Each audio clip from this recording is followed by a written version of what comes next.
भाइयों बहनों, ये विजय के कई मायने हैं।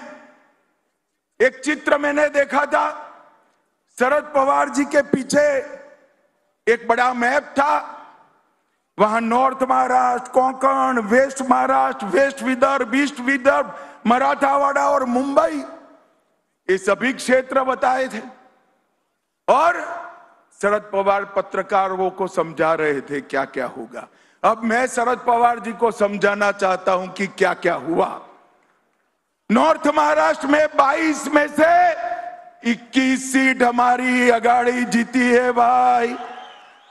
कोंकण में 17 में से 16 सीटें, पश्चिम महाराष्ट्र में से 26 में से 24, वेस्ट विदर्भ में 17 में से 15, ईस्ट विदर्भ में 29 में से 22, मराठावाड़ा में 20 में से 19 और मुंबई में 17 में से 15 सीटें जीतने का काम आप सभी ने किया। आप सभी ने, कहीं किसी का टिकट कटा, कहीं किसी की महत्वाकांक्षा का पोषण नहीं हो पाया, फिर भी हमारे दोनों साथी दलों के लिए कमल को ही सर्वस्व मानकर शिवसेना और एनसीपी को भी जिताने का काम किया है और गठबंधन धर्म को मजबूत करने का काम किया है। इसलिए भी आपको बार बार बधाई देना चाहिए। महाराष्ट्र की जनता ने तय कर दिया है कि एकनाथ शिंदे की शिवसेना ही बाला साहब ठाकरे की शिवसेना है और अजीत पवार की एनसीपी ही सच्ची एनसीपी है, वो तय कर चुका है।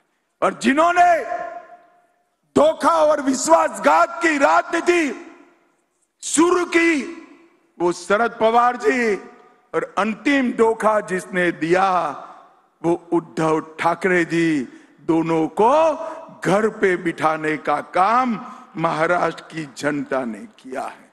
महाराष्ट्र की जनता ने फिर से एक बार मोदी जी की विकास की राजनीति को उस पर ठप्पा लगाने का काम किया है।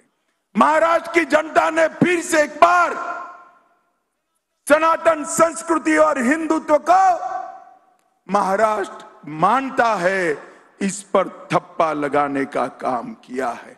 और भाइयों बहनों, अभी अभी 24 गया है। 24 का साल भारतीय जनता पार्टी के इतिहास में बड़ा सुकनवंता साल रहा है। 24 के साल में ही हमारे नेता मोदी जी लगातार तीसरी बार इस देश के प्रधानमंत्री बने। 24 के साल में ही हमने हरियाणा में लगातार तीसरी बार विजय प्राप्त करी। 24 के साल में ही आंध्र प्रदेश में पहली बार एनडीए जीता। 24 के वर्ष में ही पहली बार ओडिशा में पूर्ण बहुमत की कमल फूल की सरकार बनी।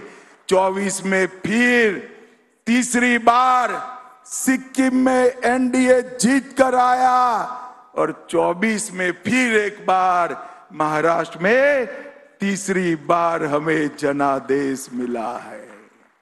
ये 24 का वर्ष बड़ा महत्वपूर्ण वर्ष रहेगा जब भी भारतीय जनता पार्टी का इतिहास लिखा जाएगा।